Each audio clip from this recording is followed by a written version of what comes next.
Hello everyone, welcome back to my channel, a beginner's guide to social media marketing in 2022. So the ultimate objective of any content marketing strategy is to inform, educate and entertain audiences through content that inspires action.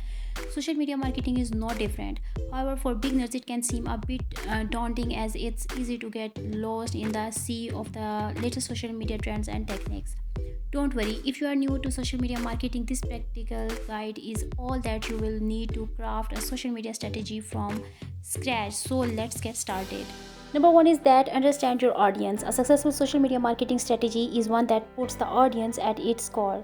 So before you start thinking about your content formats and whatnot, make sure you understand the people you will be creating content for. Here are some questions to ask about your audience. Number one is, who are they? Number two, what do they care about? And number three, which social media platform do they frequent? So understanding your audience is the key to creating relevant content that resonates with them. However, making blind assumptions about your audience isn't going to cut it. Start by analyzing your existing social media audience to understand their demographics, interests, and preferences. You can check out the analytics section of your Instagram, Facebook, or YouTube accounts, or use tools like Sprout Social that consolidates the data from all your accounts. If you have an existing customer base, take a close look at the people who are already buying from you to gain a better understanding of who they are. This, in turn, will help hone in on the right audience on social media. Based on the data you gather, you will have the information needed to create your audience by persons, which is a comprehensive representation of your key audience segment. Number two is to define SMART goals. The next step in your social media marketing strategy should be to define your goals. If you lack a clear vision of what you want to accomplish, you are likely to end up wasting money and resources. Your goals will also help you define your success metrics so that you can calculate your return on investment. Some of the most common social media marketing goals include increasing brand awareness, generating leads, increasing followers, engagements, or website traffic. It's better to pick just one or two as to while losing focus and keeping things simple. The most important thing to remember while defining your goals is to make sure that they are specific, measurable, attainable, relevant, and time bound. SMART goals can guide you towards better results from your social media marketing. Here's an example of social media marketing. We will use Facebook to increase brand awareness and grow our page followers and post likes by 15% in the next 3 months. Strive for that level of clarity when coming up with your social media goals. Number three is establish your metrics. Once you have identified your goals, you need to define your success metrics. Some of the most common social media marketing metrics are engagement rate, the total number of reactions or likes, comments, and shares divided by the total impressions of for a post. Number two is a clicks, the number of clicks to a particular post or content. Number three is a reach, the total number of people who saw your post. And number four is a sentiment, the type of sentiment that your audience feel when they see or interact with your content. When you establish your metrics for measurement, make sure that they align directly with your goals. For example, if your goal is to increase brand awareness, you must focus on measuring reach through impressions and shares. Number four, choose the right channels. Did you know that 74% of adults in the US with a college degree use Facebook? Or that the top sites used by teens are YouTube, 85%, and the Snapchats are 69% and Instagram 72%. Data such as these, coupled with your audience personas, should govern your choice of social media channels or platforms when it comes to promoting your brand. You need to select the platforms where you're most likely to find your target audience. For example, musical.ly used Facebook analytics to learn that there was a huge potential for them to engage users aged 25 and above.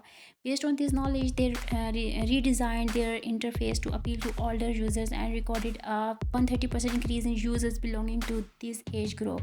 Once you have identified the channels you want to focus on, create your company profiles on them or improve the existing ones. Make sure that they contain up-to-date information about your brand with relevant keywords and consistent branding across all platforms.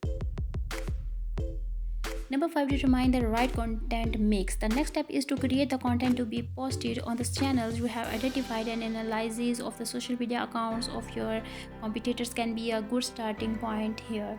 While originality and uniqueness are extremely important in social media marketing, a little inspiration from others never hurts. If you are unsure of what to post, the rule of 80 to 20 can help. This means that 80% of the content you post should be focused on entertaining, informing, and educating your audience, and 20% should be focused on directly promoting your brand. Regardless of the content types or formats you use, make sure that you use a consistent theme, color scheme, style, and voice that reflect your brand identity. This will make sure that your followers know what to expect from you and give them a reason to engage with your content. Notice how the same rotating color scheme and graphic impart a cohesive feel to Shopify's Instagram feed. The best way to make sure that you adhere to a consistent theme, filter, captions, and creative touches is to lay out your post on social media management tools before publishing them. Tools like Preview, for example, can help you get a feel of how your post might look in your feed before you actually publish them. Number 6 is establish a posting schedule. To maximize your ROI from social media marketing, not only should you post content regularly but also at the best times. Post your content at times when your target audience is most likely to send and interact with them. As for determining when to post, some social media management tools have features that can automatically optimize your post scheduling. It may also help to check industry data and found that the best days and times to post on social network vary. Depending on your industry, on Instagram, B2C companies benefits from posting at 8 a.m., 1 p.m. and 9 p.m. Meanwhile, media companies should post on Instagram at 9 a.m., 12 p.m. and 3 p.m. Number 7 is focus on engagement. Engaging with your audience in a timely manner is critical to the success of your social media marketing. If you don't provide speedy responses to their questions, comments, or shout-outs, you are leaving serious money on the table. Failing to engage your audience properly can result in a loss of followers and negatively affect brand sentiments. On the other hand, timely responses can help you strike up meaningful conversations about your brand and win trust and respect. Number 8 is evaluate and optimize. The final step in your social media strategy should be to track and measure your results. Check to see which posts or campaigns are driving the most traffic to your site or resulting in the most sales. Look at your success metric and keep making the necessary tweaks and adjustments to your strategy to ensure that your goals are met. Continual testing will help you understand what's working and what's not, so and that you can refine your strategies to get the maximum returns. While it might seem like a lot if you are new to the world of social media marketing, don't get overwhelmed. If you take some time to go through each of the steps mentioned in this video, you should be able to master the art of social media marketing in no time at all. I hope this video helps you a lot. Thanks for watching.